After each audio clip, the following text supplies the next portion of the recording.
Gandang umaga sa ating lahat. Ini pala ang pangkat naging dalawa.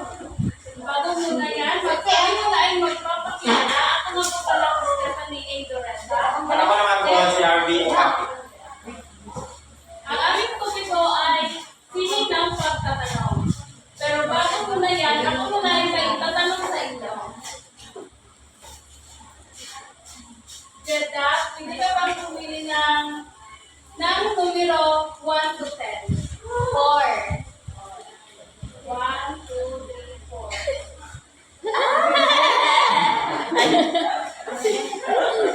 Correct! Sa'yo, binibili ka sa gaano nga ba kahalaga ang pagtatanong? Para sa akin, napakahalaga mong tanong para malaman mo yung sagot. Gaya mo tingin. Oo, ngayon ka. Pili ka ng number 1 to 10. Ano lang? 9. 1, 2, 3, 4, 5, 6, 7, 8, 9. Ganon ba na, tanong? Para sa'yo, gaano nga ba talaga ang pagtatanong? Mahalaga ang pagtatanong pang malaman mo kung ano nga ba ang Maraming salamat. Ang mga sagot nyo ay mga tama. Ay, baka may dadagdag ka pang Binibining Palermo. Ang pagtatanong ay sa pamamaraan upang malaman mo ilang isang guro kung may natutunan ba sa iyong aralin ng iyong mga mag-aaral. Maraming salamat. Meron ba? Ay, sige. Bilang isang mag-aaral din, mahalaga ang pagtatanong kung hindi mo masyadong naiintindihan yung topiko na lahat o ituturo. Salamat. Binibining Verdadero. Para sa akin, mahalaga ang pagtatanong sa lahat upang magkaroon pa tayo ng mga kalinawan sa mga bagay-bagay na hindi pa malinaw sa atin. Ngayon, para sa akin, gaano nga ba halaga ang pagtatanong? Ang pagtatanong ay napakahalaga sa komunikasyon at sa pag-aaral. Ito ay isang paraan upang maihayag ang ating kapilihan, malaman ang iba't ibang perspektibo at matuto ng bagong kaalaman. Sa pamamagitan ng pagtatanong, nagkakaroon tayo ng mas malalim na pag-unawa sa isang paksa, nagiging mas epektibo tayo sa paglutas ng mga problema, at nakakabuo ng mas malalim na ugnayan sa ibang tao.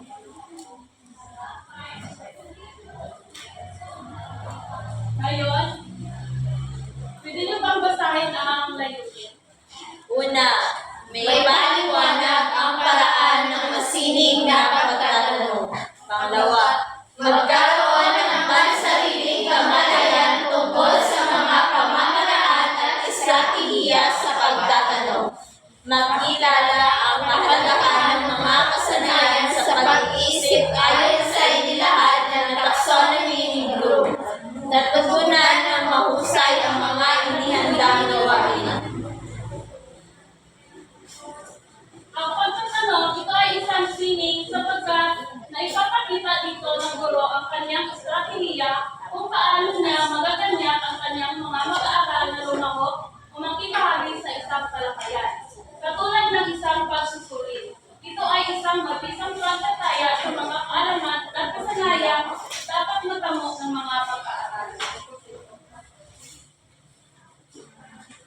At merong mga dahilan ng isang guro kung bakit kailangan ang pagtatanong sa kanyang mga mag-aaral. Pwede niyo bang basahin? Ibig ng guro maging masigla ang talakayan sa kanyang klase. Nais ng guro makatiyak kung naging mabisa ang kanyang pagkakalahad sa kanyang aralin. Ibig ng guro makatiyak kung natamo niya ang layunin ng pagtuturo. Nais matuklasan ng guro kung anong damdamin ang nangyayari sa dibdib ng kanyang mga mag-aaral matapos matalakay ang aralin. Ngayon, itong apat na ito ang kailangan ng guro kung bakit niya kailangan magtanong sa kanyang mag-aaral. Ngayon, gumako naman tayo sa iba't ibang uri ng pagtatanong. Meron itong 6 na una, tanong na ang sagot ay oo o hindi. Pwede mo pagbasahin. Tanong na ang sagot ay oo o hindi. Ito ang pinakamalimit gamitin ng guro sa pagtatanong. Ang sagot dito ay mabilis na naging sumukot sa guro dahil dahil dito nangangailangan ng pagbubuo ng mga baklahin ay ng mga pangusap. Tinatawag itong one-finger question. Halimbawa dito, sang-ayon ka ba sa naging wakas ng kwento? Pangalawang halimbawa, sa palagay mo na unawaan ng inyong kakarya ang iyong sagot, ang maaaring sagot lamang dito sa mga halimbawa ay itong oo o hindi. Pangalawa, tanong na ang sagot ay may dalawang pagpipilian. Pwede mo bang basahin, Kuya Ryan? Pangalawang tanong.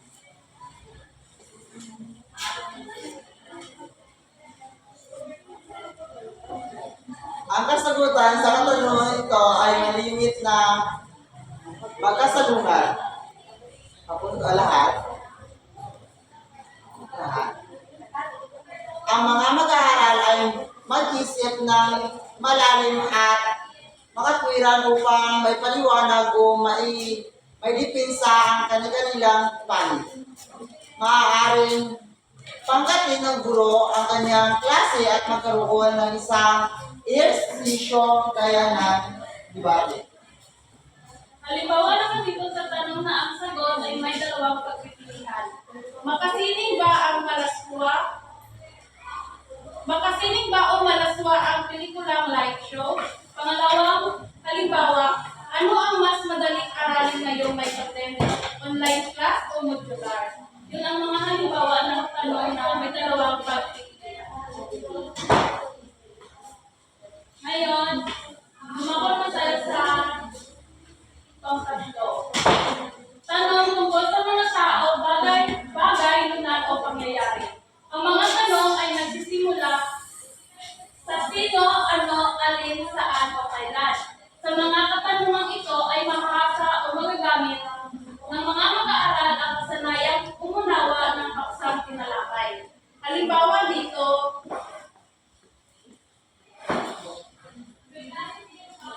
sino ang inaakala mong magiging susunod na Pangulo ng Pilipinas? Pangalawang halimbawa, ano ang naging salida ng batayang konseptual sa pagtuturo ng Pilipino sa level sekundarya? Ang sa unang halimbawa, ang ginamit dito ay itong sino. Sa pangalawang halimbawa naman ay ang ano. Pang-apat, tanong na bakit? Sino pwede kumakas? Pwede asili mo ba? Tanong na bakit? Sa pagtatanong na ito, ang mga mag-aaral ay nagagamit ang kasanayang magpaliwanag. Sa pagpapaliwanag, nagagamit ng mga mag-aaral ang kani-kanilang wasto at malalim na pagkukuro o pagpapaliwanag batay sa kanilang naunawaan sa paksang tinalakay ng isang guro. Karaniwang nagsisimula sa kasi, dahil sa mangyari, paano, kung hindi, kung gagawin yun, hindi. Halimbawa naman dito sa tanong na bakit mahalaga ang nasyonalidad ng kalahok sa anumang uri ng kapitala? Pangalawang halimbawa, bakit mahalaga sa mga mag-aaral na maging mahusay sa paglalahad o pagpapaliwanag? Panglima, tanong na pagtitimbang. Sa katanungan ito ay nangangailangan ng pagkukurot at pag-iisa-isa sa mga bagay na magpapaliwanag kung ano ang magiging kapasiyahan. Sinasanay dito ang mag-aaral na mga tuwiran ayon sa mga impormasyon alam niya at batay na rin sa pansarili niyang kaalaman. Halimbawa naman dito sa tanong ng pagtitimbang, kung ikaw ang pangunahing tauhan, gagawin mo rin ba ang kanyang ginawa? Pangalawang halimbawa, kung ikaw ang nasa kalagayan ni Dano, papayag ka ba na maoperahan ng wala sa iyong tabi ang iyong mga magulang?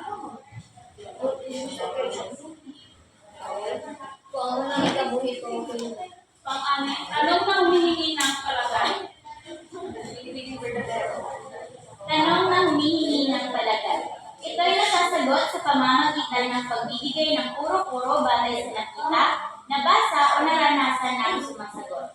Dito mahihinuha ng guro kung malinaw o hindi ang kanyang pagkakatalakay sa kanyang aralin. Halimbawa naman dito sa tanong na humihingi ng palagay. Sa iyong opinion, dapat bang baguhin ang sistema ng gobyerno sa Pilipinas? Pangalawang halimbawa, sa iyong palagay, may pagkakatulad ba ang kulturang sa kulturang Pilipino sa aspekto ng pagpapahalaga sa pamilya? Ngayon, tumatanong tayo sa ang pagtatanong tungo sa pagpapataas ng kaisipan ng mga kaaral. Sige, binibili at kalyano.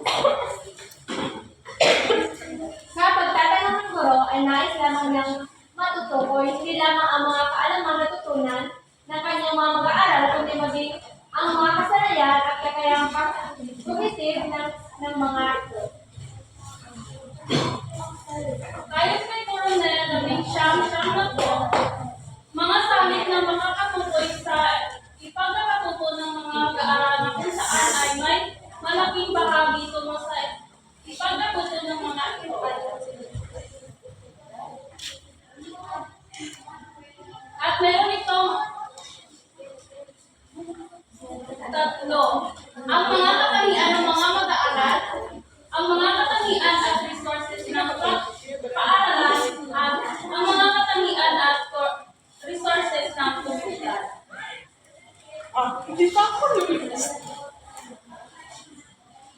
Dahil dito sa pag-aaral ni Coronel, naging nagaganap ang classroom center research na ang focus ay nagaganap sa loob ng classroom. Kapag sinasagawa ang pag-aaral ng paksang pinag-aaralan, interaction pang klase, estilo ng partisipasyon ng mga mag-aaral, estilo ng pagkatuto ng mga mag-aaral at iba pa. Sa panaganap ng classroom-centered research, ay natutulog ng positibong apekto sa edukasyon sa pamamagitan ng pagpapalakas ng ugnayan ng guro at mag-aaral. Pagpapalalim ng kasanayan sa pagsasaliksik at pagpapaigting ng partisipasyon at pagkikiisa ng mga mag-aaral sa kanyang pag-aaral.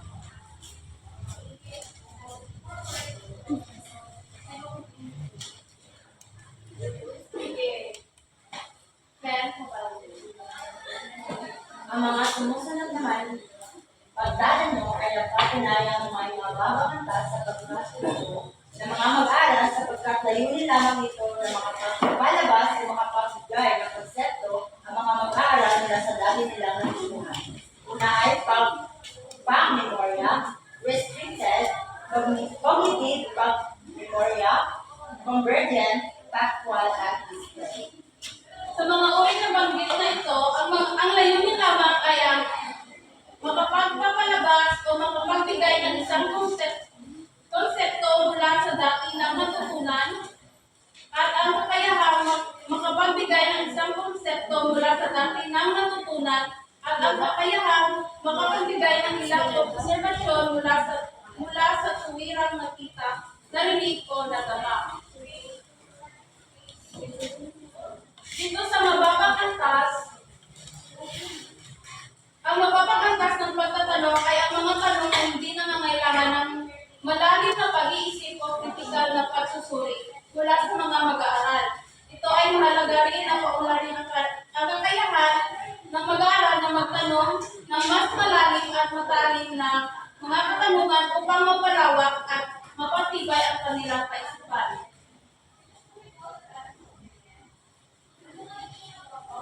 Ngayon naman, ito naman ay itong nasa mataas na antas na sino-piling umasa.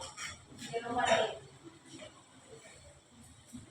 Mga tanong ay mataas na antas sapagkat nangangailangan ito ng mas mataas na kakayahan sa pag-iisip upang masagot ang mga katanungan ng isang guro. Una, pagpukaw pag-iisip, expanded o pinalawak, divergent, pag-evaluasyon, at referensya. Sa antas din ito ay mahalagang mapag-ugnay-ugnay ang mga dati na natutuhan or stock knowledge upang makapagbigay magbigay ng panibago at pansariling ideya. Dito naman sa mataas na antas, mahalaga na bigyan pansin ang pagtatanong ng may mataas na antas. Dahil dito, nagiging matalas ang kaisipan at mas maihanda ang mga mag-aaral para sa mas komplikadong hamon sa kanilang buhay. Ngayon, dumako naman tayo sa taksonomiyang pangkognitibo ni Bloom, labing siyang 56 na ipapatuloy ni Harvey. So magandang umaga sa ating lahat ulit. So tayo ay magpapatuloy sa taksonomiyang pangkognitibo ni Bloom. Sino pwedeng bumasa? Palermo. Philippine Palermo. Sito, 11 ay naghanda ng taksonomiya na kakayahang pangkognitibo. Sinaalang-alas ito ang panghahanay ng mga kakayahang intelektual mula sa simpleng kakayahan gaya ng pagtanda sa isang ideya o konsepto hanggang sa kritikal at lohikal na pag-iisip patungo sa malikhaing pag-iisip at pag-iisip ng reflexive. Maraming salamat, Ms. Binibining Palermo. So ito ay napag-aaralan natin sa ating assessment ay sabi niya. Kaya marami na tayong ideya ano ba ang epekto ng taksonomiyang pangkognitibo ni Bloom. Dahil ito, mas nalaman natin yung mga pagkasunod ng mga o hanggang saan yung kakayahang intelektual ng mga mag-aaral. Dito makikita natin yung mga pagkasunod ng taksonomiya ni Bloom na una, ang alamas. Sino pwede magbumasa ng alamas? Binibining Dornila. Kaalaman. Kakayahang gawain, nanghihingi ng isang tiyak na impormasyon. Nagpapaulit ng dating natutuhan o nararanasan. Maraming salamat. So dito naman sa kaalaman, ito naman ay ang mga halimbawa nito ay mga puok ang napinsala at mga puok ang napinsala na nakaraang linggo. Tanong po, ito yung mga kaalaman na patungkol sa katanungan na ginagamit yung mga kaalaman. Mga halimbawa ito, ang pangalawang halimbawa ay ang mga namatay at ilan ng sugatan ayon sa ulat ng DRUNC. Ayon sa inyong mabasa, ano ang lakas ng lindol? Ang ama na may lindwintong sino ang ama na may Tagalog? Ganon yung mga halimbawa ng mga kalamang pagtatanong. So, tumakot naman dahil sa pangunawa, sinong pwede mabasa? Binibining Noah. Pangunawa.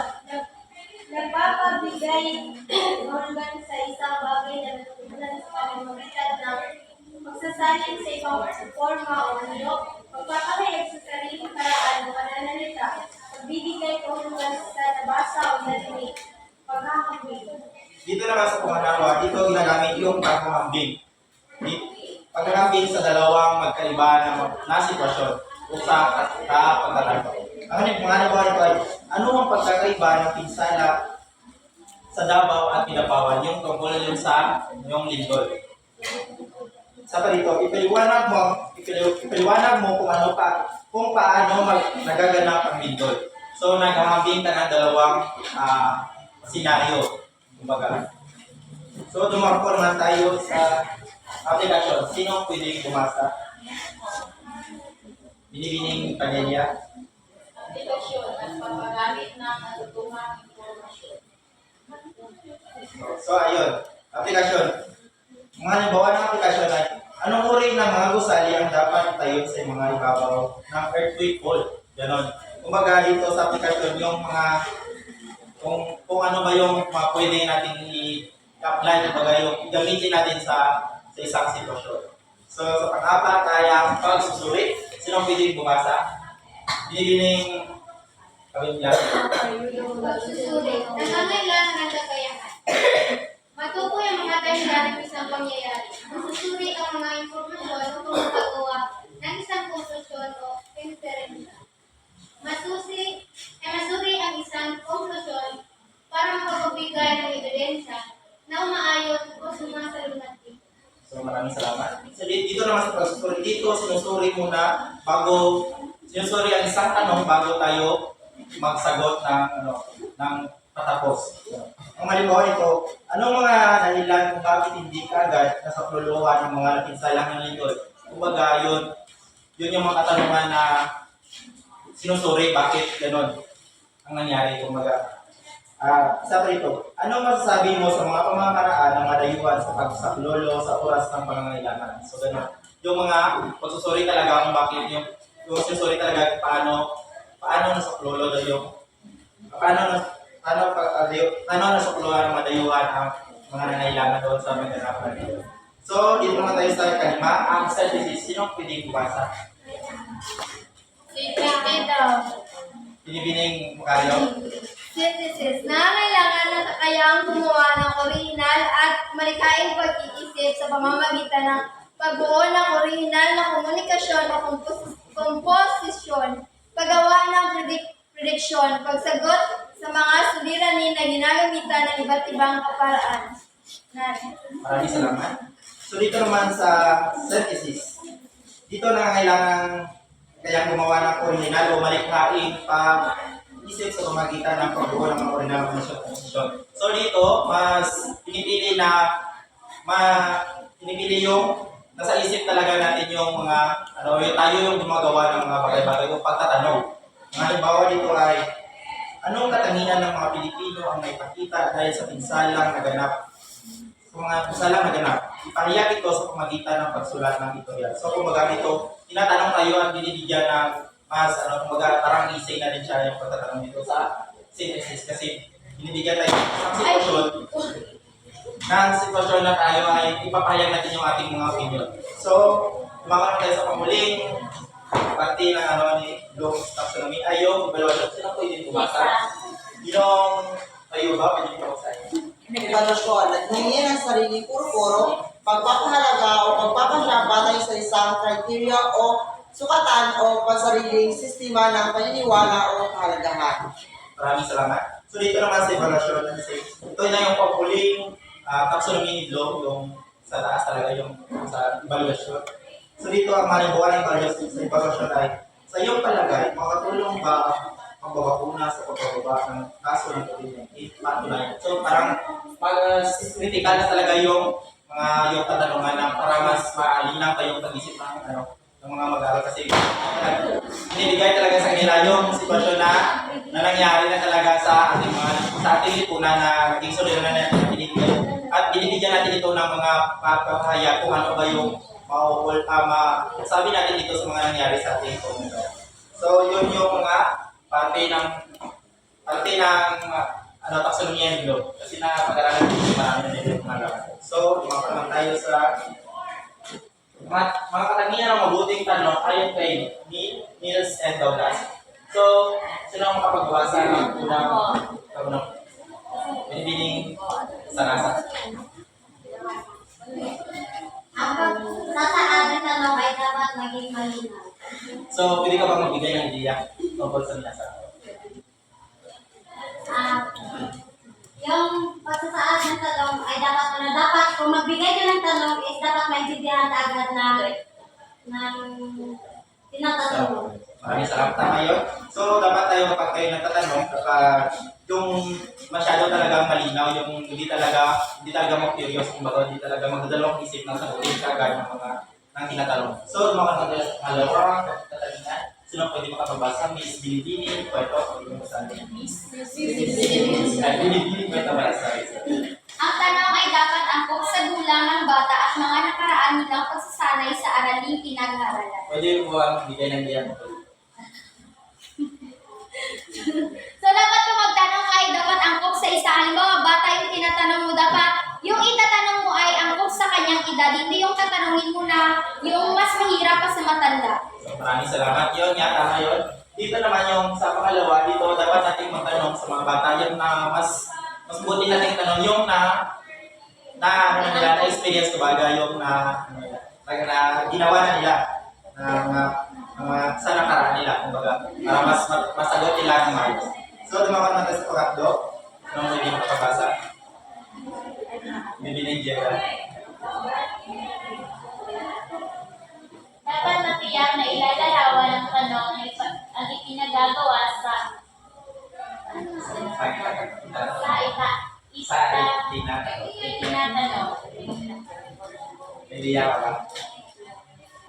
So dito sa pangatlo, dapat natiyak na ilalarawan ng tanong ang pinapagawa sa tinatanong. So kumbaga, dapat tayo ay kapag meron tayong tinatanong, dapat ilarawan muna natin yung mga itatanong muna natin. Kasi minsan kapag tayo ay nagtatanong na hindi talaga, yung wala talagang informasyon na mas mabuti. Minsan nalito tayo kung ano ba talaga yung kanyang tinatanong.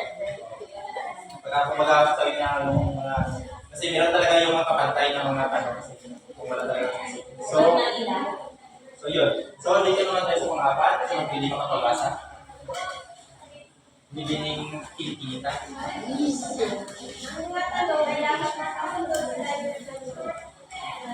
So dito sa pang-apat ay dapat klaro naman na dapat kapag tayo tumatanong dapat yun ay nakasunod sa layunin ng guro sa mga layunin natin. So dito naman tayo sa pag-lima. Sino pwede ko ibasa? Inong project. Dapat iwasan ang tanong ng panananda at pagkakaayos sa sinusunod sa kanila. So dito ay maaaring ang paggawa ng tanong ay hindi dapat sinusunod. Lahat ay hindi mapumakumatay sa isang ito kung saan halimbawa mo lamang ay ating ibigay ang kaulugan ng isang bagay, hindi dapat natin sundin ang lahat ng mga teksto na nakalagay sa ito. Dapat ay gawa nito natin ng bagong o magawa tayo ng mga bagong mga tanong, ngunit ito pa rin na nakabago. So yan nga, maraming salamat. Tama yun. Kasi sabi nga ni Ma'am Pai sa atin, ito mabasa tayo sa atin. Lumabas tayo sa teksto. So dito na tayo sa pang-anim. Pang-anim, sino pwede magbasa? Sige. Binibining Medrano. Higit na mabuti ang mga tanong na mapalulong. Meron ka bang ideya? So dito sa pang-anim, higit na mabuti ang mga tanong na mapanuri. So kumbaga, mas mabuti ka yung mga tanong na medyo natin yung mga nasa lipstick natin kasi mas mabuti yun kasi mas nalaman natin yung mga katanungan at nasa lagot natin kapag tayo ay nagsasalipstick ng mas marami. So dito naman tayo sa ikatuto. Sino ang pwede pumasa? Isang sagot lamang ang dapat may ng isang tanong at di nagsasama ng maraming paksa. So dapat sa isang katanungan, dapat isa lang na isasagot at saka dapat isa lang huwag nang magpaligoy-ligoy pa dapat direct. Maraming salamat kasi minsan kapag may nagtatanong sa atin, meron talaga yung parang straight na pasikot-sikot pa minsan ba kasi mas pinakarami yung komplikado na. So, dito naman tayo sa pang-walo. Sino pwedeng bumasa? Binibining Celestial.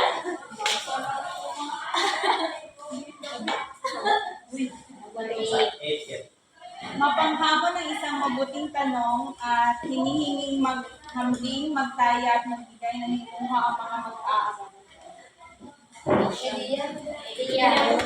So dito sa pang-walo, dito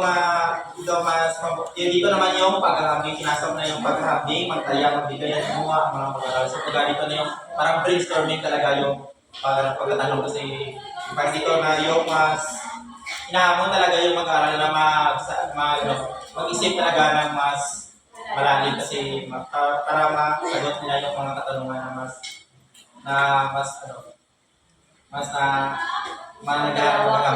nagambing magtaya. So dito naman tayo sa sino pwedeng bumasa? Binibining si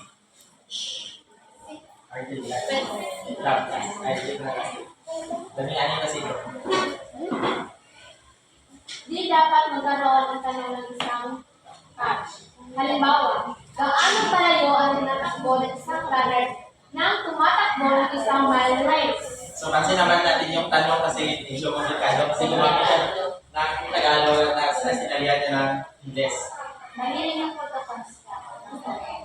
Tapos dapat Kasi yung dapat Makayuguli ang question. Oo. Tapos, nagbigay na siya ng hint sa loob ng kanyang katanungan. Natanong niya may sagot. may na so may. Natanong niya yung sagot. Gaano Tinanong niya yung kanyang takbo, sagot. tapos nilagay niya yung bios. Tinanong niya So, yung sagot. bawal talaga, hindi dapat na mag-out talaga ng tanong na isang touch. Touch at tao. So, mga dahil sa pagsampu. So, hindi na talaga yung sa magdabo, may kaya, hindi ba dito? So, yun nga po yung sabi natin kanina na sa pagsayo na tatanong yung tayo, talaga yung punto. So, makaroon ko sa labinsa. Sinong pwede bumasa?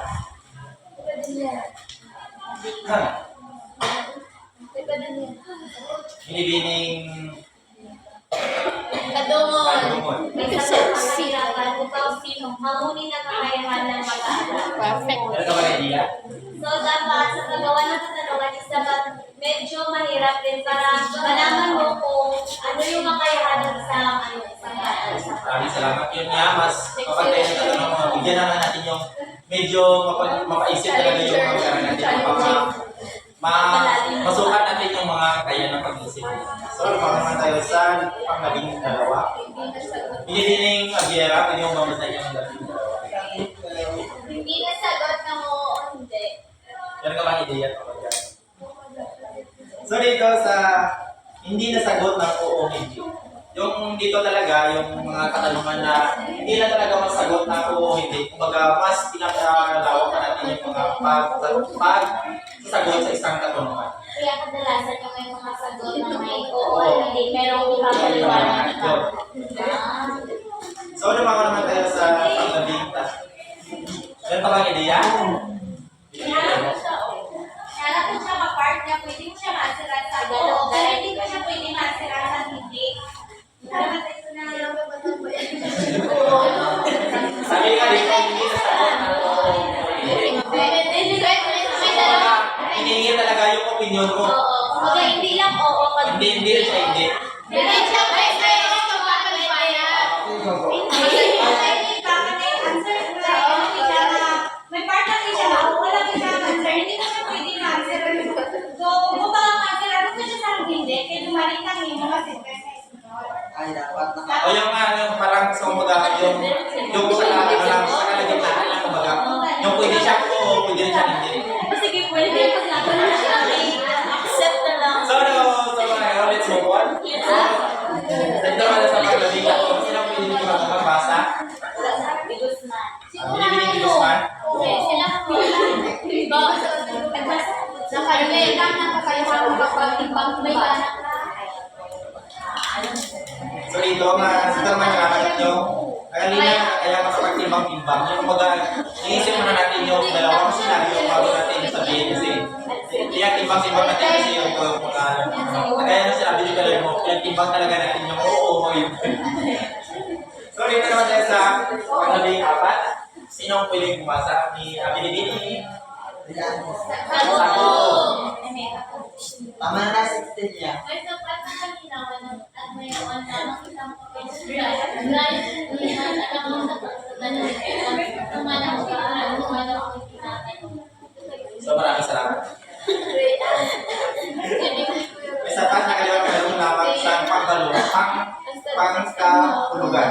So malinaw naman na dapat tayo kapag tayo ay nagtatanong, may malinaw talaga para at mayroon talaga, isa talaga pangkahulugan para kapag tayo yung sagot ng mga mataran, mayroon talaga mayroon talagang punto yung mga sagot nila. So dito naman tayo sa panglabing 5. Sige, binibining tayo. Nagsisimula sa bakit, paano, kung mga tanong na makatutulong sa pag-iinang na kakayahang magpaliwanag.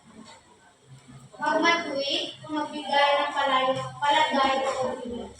Maraming salamat. So dito yun yung mga yung mga katanungan na simula sa bakit paano ito talaga nagbibigay ng mga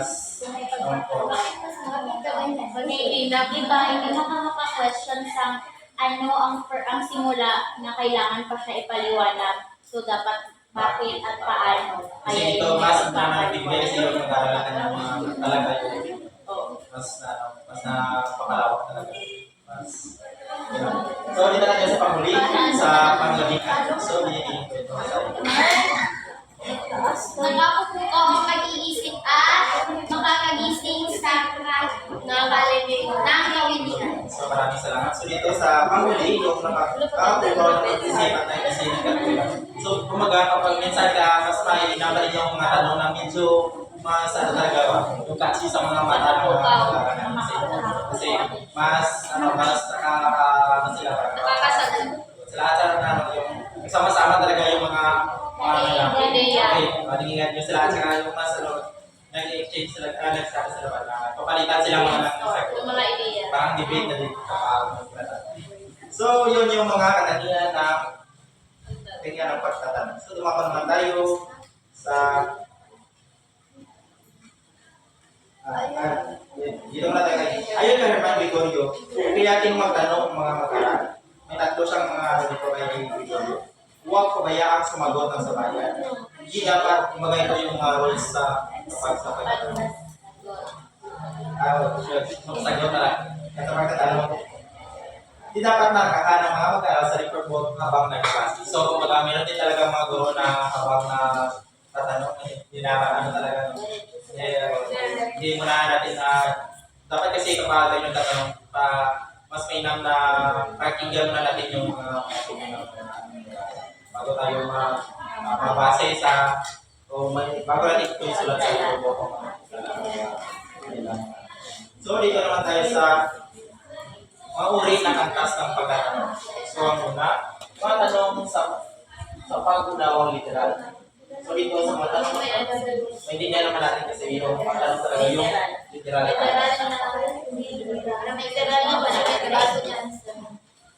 Pangalawa yung matanong na kailangan ng huli pagbubuo, pagbibigay ng kahulugan. So yung minsan, meron talaga matanong na binibigyan natin ng kahulugan. Yung sa atin na talaga yung sa mismo sa atin. Kasi minsan talaga yung hindi natin mawasan na magtatanong talaga yung mga mag-aaral sa ating mga guro para tayo. Hindi nila naiintindihan yung paksa. So, yun naman tayo sa pa. So, mga tanong na napaibati ko panginuha. Ito naman yung mga tanong na nagbibigay ng mga paibati. So, dito naman tayo sa kasi lang mga tanong na nagpapahalaga, nagbibigyan naman. Mga tanong na kailangan ng sarili mo personal na reaksyon. So, dito naman kasi hindi natin sa yung mga tanong talaga yung sa sarili talaga natin na kailangan ng mga nating reaksyon. At ang pahuli ay ang pagbuo ng mataas at magpapasalamat. So, dito ay natin sa merong ang mataas at taas sa matanong ay mapapakal sa tatlo gaya ng mga susunod.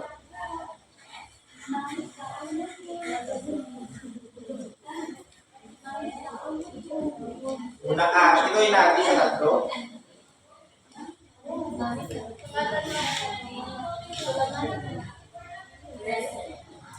Una ay ang reasoning, mga tanong na pangatwiran. Sino pwedeng magbasa ang kanyang mga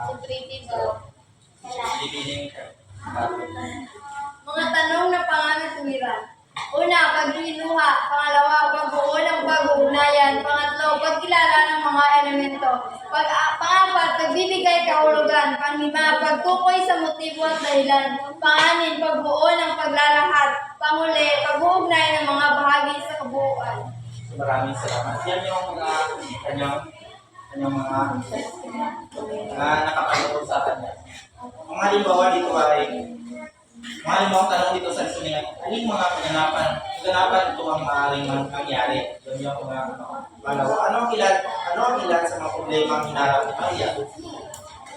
Kailangan talaga ng rason para sa dito sa katawan ko kailangan ng talaga ng kasi dito talaga ng listening kasi nangangatwiran talaga magbibigay talaga ng mga katwiran yung mga mag-aaral.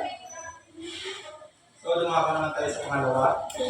Ay ang evaluation.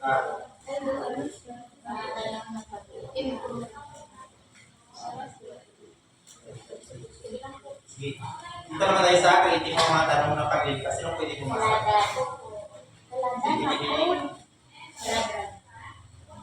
Mga tanong ng paglikha o creating. Number 1. Pagbuo ng hypothesis. Pangalawa, paghula ng maaring mangyari. Pangatlo, pagpapanukala. Pang-apat, pag-unawa sa malabong pag-uugnayan. Panglima, paggamit ng original na paraan ng paglalahad. Pang-anim, paglutas ng suliranin.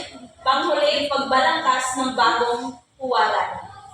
Dito naman sa mga tanong na ulit ka, pagsama-sama ng impormasyon sa iba't ibang paraan tungo sa bagong pardon o alternatibong solusyon panglikha ng bago.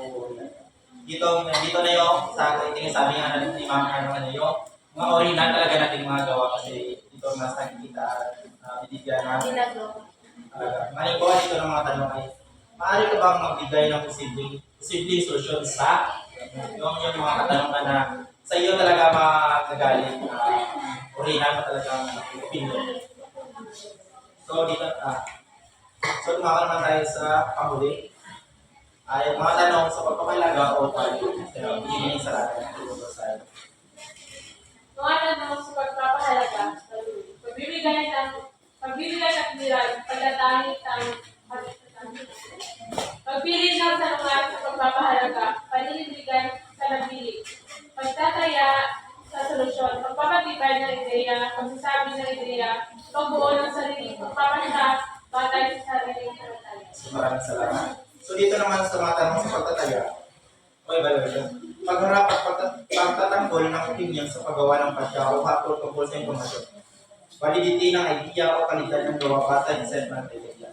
So dito sa evaluation, dito natin nalalaman yung mga kasi ginagamitan sa ng criteria. Kapag dito natin nalalaman yung dito natin kapag tayo nagtatanong dito natin nalalaman yung mga sagot kung ano gaano ba kalapit ang mga tanong nila o mas nakuha nila yung punto ng katanungan. So mga yung dito ng mga katanungan is ano ang maramdaman mo o anong mga pagbabago ang mong kahi mo. Yun yung mga halimbawa ng mga katanungan na kailangan na atol o magbibigyan ng atol o ng kanyang binabase o magbibigyan mo na siya ng papasya. Kung ano nga ba yung kanyang sagot o ano talaga, yung konektado talaga sa tanong yung kanyang sagot. So yun yung tatlong parte ng mga mataasan sa pagtatanong ay yun yung mga tatlo niyang bahagi. So yun lang po so bago pala tayong mayroon talaga kami ng activity masasanay. Atin ang mga mag-aaral sa dalawang grupo at pagsunod din ang mga uri ng mga tanong. So talaga yung pagsunod yung una hanggang sa pangalan. Sige, dito na natin yung dito yung una at pangalawa naman. Okay, go. Sige, dito na lang. Dito na ito sa ila. Ay, dito na lang ako sa front. Ay, hindi man ako. Ibang tanong nila. Sige, salamat. Sige, mas. Continue. Ibigyan ko kayo ng 3 minuto.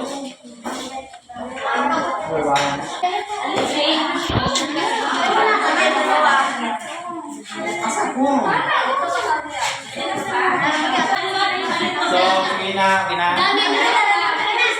8, 7, 6, 5, 4, 3, 2, 1. So, pangalan ako, di pa kasi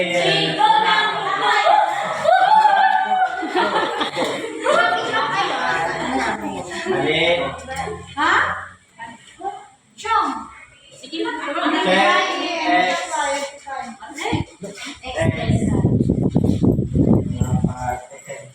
Wala pa ako nang bigay. Ay, Shama!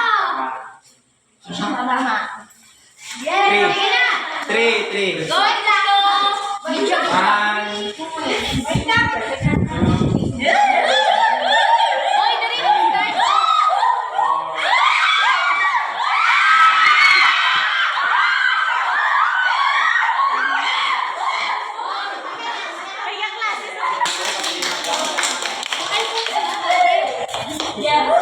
So yun yung mga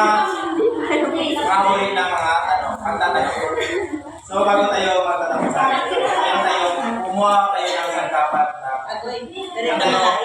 pangukas na magkataya. Huwag ko kabalo kasi bigo.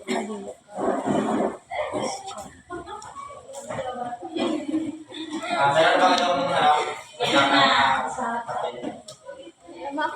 So, simulan na tayo sa ating pagtataya. Unang katanungan. Ito ay isang sining sapagkat ay pakita dito ng guro ang kanyang estratehiya kung paano niya magaganyak ang kanyang mag-aaral na lumahok. Makibahagi sa isang talakayan. A. Tanong na bakit. B. Pagtatanong. C. Tanong na pagtitimbang. D. Tanong na humingi ng kalagay. Liwatan daw choices, bro.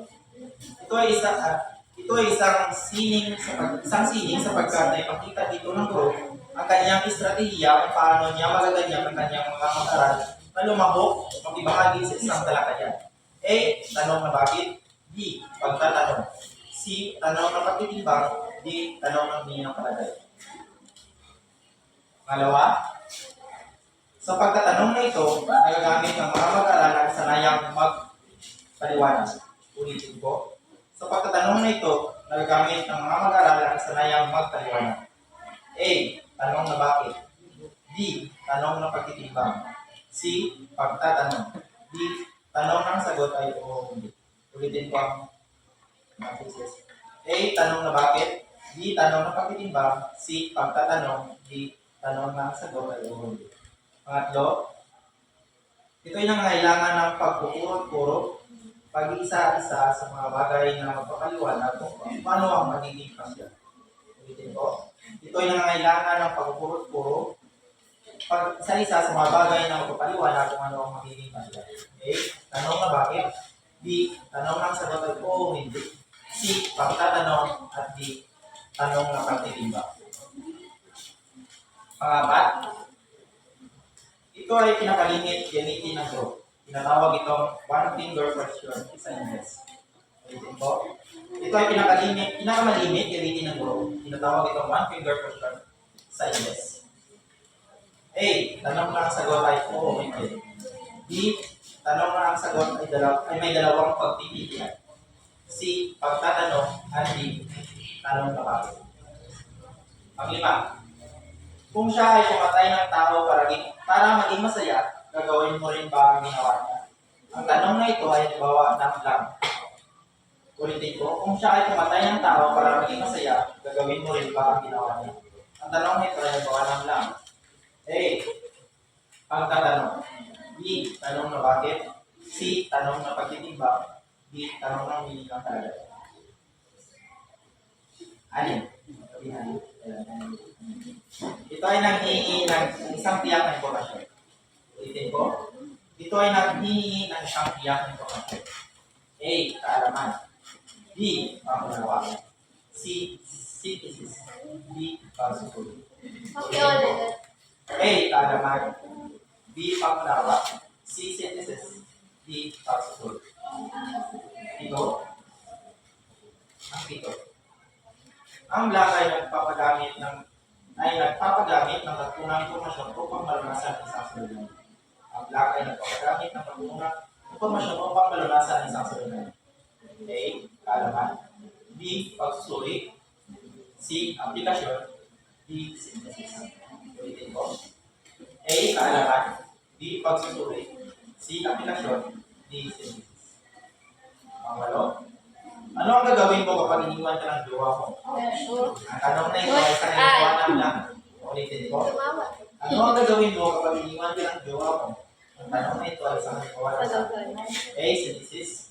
B. Pagsusuri. C. Kaalaman. D. Aplikasyon. Ulitin ko. A. Synthesis. B. Pagsusuri. C. Kaalaman. D. Aplikasyon. Pang-siya.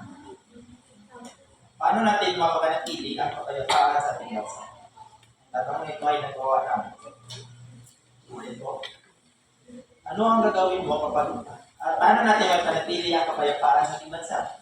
Ang tanong nito ay nagawa namin. A. Kaalaman. B. Aplikasyon. C. Synthesis. D. Pagsusuri. Ulit ko. A. Kaalaman. B. Aplikasyon. C. Synthesis. D. Pagsusuri. Panguling Maganda tanong na. Pang-10. Ano ang naging epekto ng COVID-19 sa Pilipinas?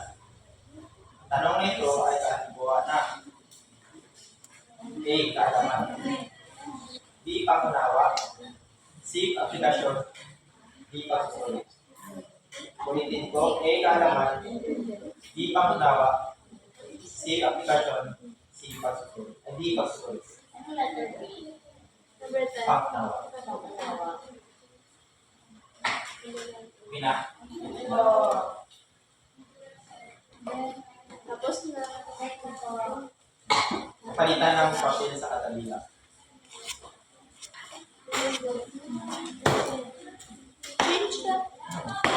Palitan na ba? Wait lang. Change. Sige na po. So, number una, B. B. B. Pangalawa, A. pangatlo, D. pangapat, C. A. A.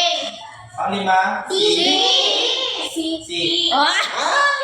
C. Pang-anim, A. pang-pito, B. C. C. Pang-walo, A.